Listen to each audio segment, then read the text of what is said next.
Okay, how many times have you heard Victoria being called the land of the newlywed and nearly dead? A quiet, overpriced, rainy little capital that's, let's be honest, a bit boring. Today, I'm here to break down the top 5 complaints that people throw at Victoria and why they don't tell the whole story. So stick around, and by the end, I would love to know, would you consider moving here? Complaint number 1, it is boring. The stereotype, the land of the newlywed and nearly dead. This phrase has been floating around for decades, and as many stereotypes, it is a lazy oversimplification. Yes, historically, Victoria attracted many retirees because of its mild climate, beautiful scenery, but the city has changed dramatically. The presence of universities like UVic, Camosun College, Royal Roads University, they bring in thousands of students every single year, and these students are very involved in the art scene, in sports, in activism, entrepreneurship, and much more. And many of these students decide to stay and live in Victoria because the lifestyle is so appealing. Now, let's address the entertainment angle. Like, Victoria is not Toronto, it's not Vancouver. You're not gonna have 5 major events happening at the same time. But we do get some big names. Just recently, we've had Jimmy Carr, Jim Jeffries, Jerry Seinfeld, the Beach Boys, Mother, Nikki Glazer, and more. And for a city that's under 100,000 in the core, that's pretty amazing. And it's not just music and comedy. We have food festivals. We just had Rib Fest the other day, art exhibits, film festivals throughout the year, and so much more going on. But here's the big thing. If you're into nature, Victoria is quite the opposite of boring. Hiking, biking, kayaking, paddleboarding, sailing, camping, scuba diving, you name it, we have it. You could have breakfast in the morning in Cook Street Village, go for a hike in the afternoon in East Souk Park, for example, and still be back downtown for dinner and live music. People often confuse quiet with boring. Victoria is quiet, but that's the appeal for a lot of us. It's not sensory overload 24/7. There's still a vibrant cultural life here. You just don't have to wait through gridlock, pollution, and sky-high prices to enjoy it. Complaint number 2, it is expensive. But as always, there's nuance. Let's not sugarcoat it. Living in Victoria ain't cheap. But here's the thing, if you compare costs across Canada, Victoria is not as bad as people make it out to be. For groceries, utilities, dining out, gym membership, Victoria is very comparable to other mid to large Canadian cities. Your grocery bill here might be even slightly lower than in some inland cities because we have fresh produce available year-round thanks to our proximity to agricultural regions and the efficient ferry supply chain. The elephant in the room is housing. Yes. Buying a home in Victoria is expensive compared to many Canadian cities. But compared to Vancouver and Toronto, Victoria is a bargain. A detached home in Vancouver easily pushes past that $2 million mark. In Toronto, you're looking at well over $1.3 million for something modest. In Victoria, while the average is pretty high for the national standard, you can still find detached single-family homes in the $900,000 to $1.1 million range, depending on location. Condos and townhomes are often in the $400,000 to $700,000 range, making them affordable when you factor in the lifestyle here. The alternative people often suggest is Calgary. And yes, housing is cheaper in Calgary. But the trade-off, winters that can plunge to -30, no access to the ocean, and a completely different outdoor lifestyle. If you like skiing, Calgary makes sense. But if you like year-round hiking, cycling, and ocean views, Victoria offers a value that is not purely measured in dollars. And here's the hidden affordability factor. The climate here saves you money. You won't have to budget for heavier winter tires, extreme heating costs, or expensive weatherproofing. For many people, that's a big long-term savings. So yes, it is expensive compared to the small prairie towns. But if you compare to the cities that is most often competing with for residents, it's actually affordable in the bigger picture. Complaint number 3, it's always raining, gloomy, and sad.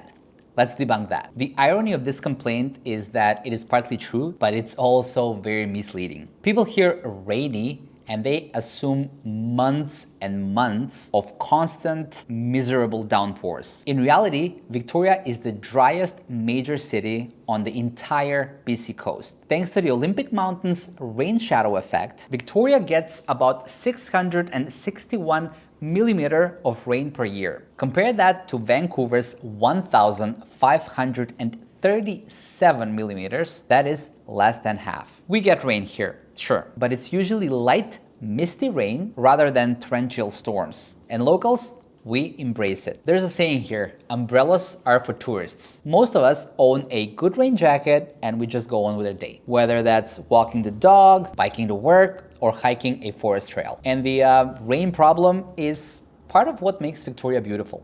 Our parks stay green and lush year-round, flowers bloom earlier than anywhere else in Canada, lawns stay vibrant even in January. If you love the smell of fresh rain, moss-covered trees, and crisp coastal air, you'll see the weather here as a blessing, not a curse. Another upside, the mild climate means that you can do outdoor activities year-round. You're not stuck indoor for months like other parts of the country. You can golf in January, go for a morning run in February, or kayak in March without thinking twice. So yes, we get rain, but not even close to what Vancouver gets, and it's actually what makes this place beautiful.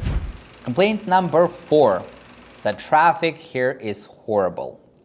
Let's be honest, every city has people that just love to complain about traffic. But in Victoria, it's more about perception than reality. In bigger cities like Vancouver or Toronto, a short commute can easily stretch to an hour or more each way. In Victoria, you can get from one side of the city to the other one in about 20 minutes in normal traffic. Even during the busiest rush hour, you can maybe add 10 to 15 minutes to your commute. I wouldn't exactly call that catastrophic. There are some known pinch points, like the Colwood Crawl heading in from the West Shore or the traffic near Uptown during peak times. But these are nothing compared to the freeway gridlock in like major urban centers. And here's the kicker, because the distances are so much smaller, you're never stuck in your car for hours. On top of that, Victoria is one of the most bike-friendly cities in Canada. The dedicated cycling infrastructure means that you can get to many places in the city without even using a car. And for people who like walking or taking the bus,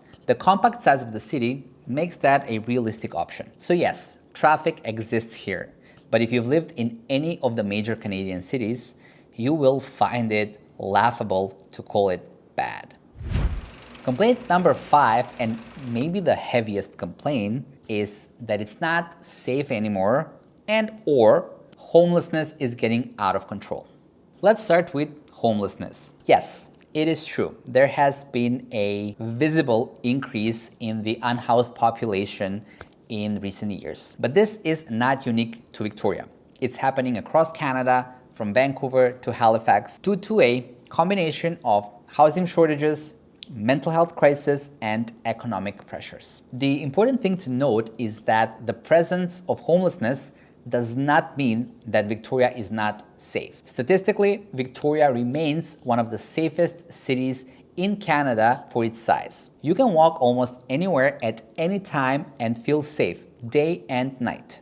The one exception that people point out is a certain section of Pandora Avenue where some shelters and services are concentrated. Even then, what you'll generally encounter is people struggling, not danger. If you compare Victoria to Vancouver's downtown east side or certain high crime neighborhoods in Toronto or Calgary, the scale here is far smaller and less severe. The community here is also deeply engaged in trying to address these issues through nonprofits, outreach programs, and city initiatives. You'll find a lot of compassion and a lot of people are actively volunteering, which says a lot about the character of the residents of Victoria. In short, yes, homelessness is visible here, but violent crime is very low, and day-to-day safety is something that most residents take for granted. So, what do you think? Have I changed your mind on any of these downsides? Drop a comment. Let me know if you would move here to Victoria.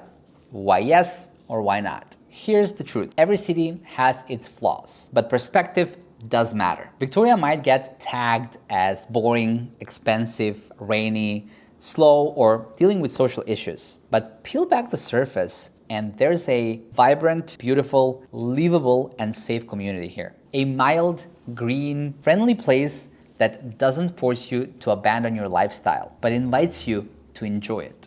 Thank you so much for watching, and if you liked this, please click that like button, subscribe to the channel for more takes on living in Victoria. Until next time, see you around town. And if you do decide to move to Victoria, I'm your guy. I'm a licensed Victoria realtor, so reach out. All my contact info is in the description. See ya.